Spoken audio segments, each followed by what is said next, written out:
बात करते हैं फ्यूचर परफेक्ट कंटिन्यूस टेंस के बारे में। Future perfect continuous tense. अब बात करें तो एक मैं कंडीशन बताता हूं कि फ्यूचर परफेक्ट कंटिन्यूस टेंस की कंडीशन क्या है। इस टेंस का प्रयोग उस समय किया जाता है जब ये कल्पना की जाती है कि भविष्य के दिए गए समय पर किसी काम को चलते हुए कितना समय हो गया है या कितना समय होगा। जैसे ये एक इमेजिनरी टेंस है, इमेजिन पर आधारित है, कल्पना मात्र। अब बात करूं मैं हिंदी पहचान तो टाइम प्लस हिंदी पहचान में टाइम प्लस जैसे रहेगा, रहा होगा, etc।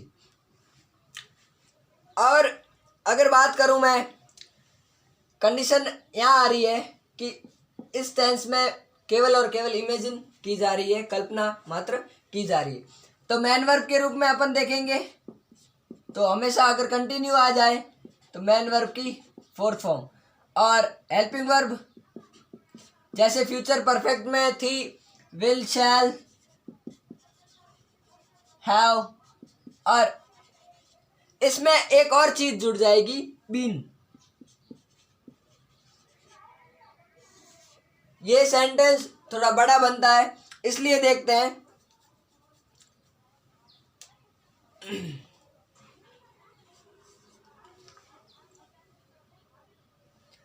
बात करें तो जैसे कि एक सेंटेंस आता है, हम सुबह 5 बजे खेल रहे होंगे। अब इस वाक्य में आप खुद देख लो कि इमेजिन किया जा रहा है, फ्यूचर की बात की जा रही है कि हम जैसे अगले दिन की बात करें तो हम सुबह 5 बजे खेल रहे होंगे। इसके लिए सेंटेंस बनाते हैं जैसे वी, हम के लिए वी, और वी के साथ मैंने बताया था कि शैल का यूज होगा, विशैल। अब शैल के साथ हैव आएगा, हैव आएगा तो बीन भी आएगा, we shall have been. Fourth form use करनी है तो प्ले को फोर्थ फॉर्म में कन्वर्ट करेंगे तो playing, we shall have been playing. अब 5 बजे एक निश्चित समय नहीं है, इसके साथ सुबह जुड़ गया है तो निश्चित समय बन गया। We shall have been playing since, playing morning since, या सिंस मॉर्निंग 5 PM या AM, 5 o'clock, 5 o'clock। अब कोई भी समय, मॉर्निंग का तो 5 बजे का तो AM ही होगा, तो AM। आगे बात करते हैं नेगेटिव सेंटेंस की, तो वी शैल का वी शैल तीसरे स्थान पे हमेशा नॉट लगाना है, उसके बाद में सेम का सेम।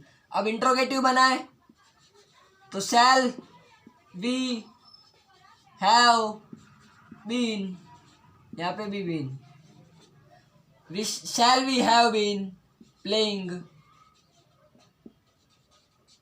बाकी कॉमन का कॉमन रह जाएगा, लास्ट में क्वेश्चन मार्क। इसी प्रकार आगे बात करते हैं तो shall we not, shall we not have been, बाकी कॉमन का कॉमन रह जाएगा। इस प्रकार जो फ्यूचर परफेक्ट टेंस है, जो फ्यूचर परफेक्ट था उसमें केवल और केवल विल शैल के साथ हैव का प्रयोग होता था, और फ्यूचर परफेक्ट कंटिन्यूस टेंस में विल शैल और हैव प्लस बीन का भी यूज हुआ।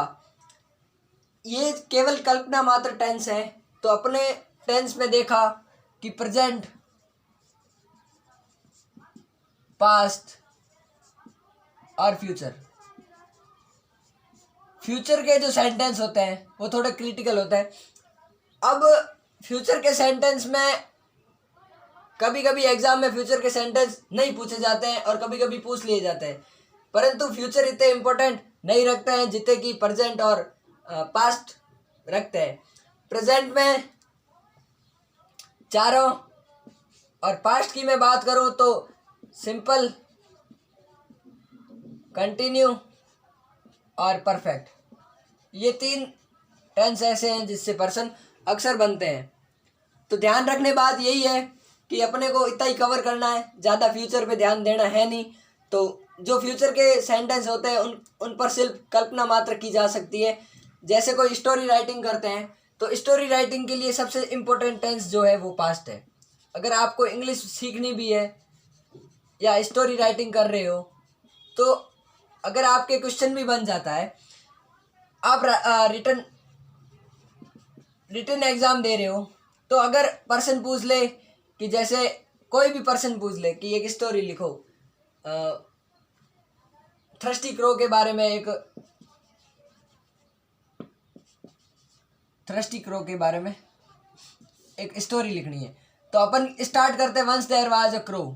वंस देयर वाज किसका है? पास्ट का। Once there was a crow, he was very thirsty. Was का यूज होता है इसलिए मैं बता देता हूं। क्रो और कुछ भी जैसे स्टोरी बनानी हो या आंसर राइटिंग करना हो तो पास्ट से टेंस की बहुत भूमिका रहती है। मैं ऐसा नहीं कह रहा हूँ कि एग्ज़ाम में टेंस में पास्ट टेंस यूजफुल है, पास्ट टेंस के साथ साथ प्रेजेंट भी यूजफुल है, फ्यूचर भी यूजफुल है, परंतु टेंस का जो मेन पार्ट है वो पास्ट है जो बीत चुका है, और इसी पर ही क्वेश्चन सॉल्व किए जाते हैं। और प्रेजेंट पे केवल मात्र लेटर राइटिंग किए जाते हैं, और पास्ट में है तो story writing, answer writing, it is, और भी जो भी सारे लेखन का कार्य किया जाता है वो पास्ट टेंस के माध्यम से किया जाता है। और इस प्रकार अपने टेंस पूरे हो गए हैं, और एक अपन ब्लैंक्स का भी एक वीडियो बनाएंगे जिसमें 10-10, 12-12 ब्लैंक्स मैं दूंगा। तो thank you so much for watching. Like and subscribe जारी रखें, प्लीज़ करते रहें।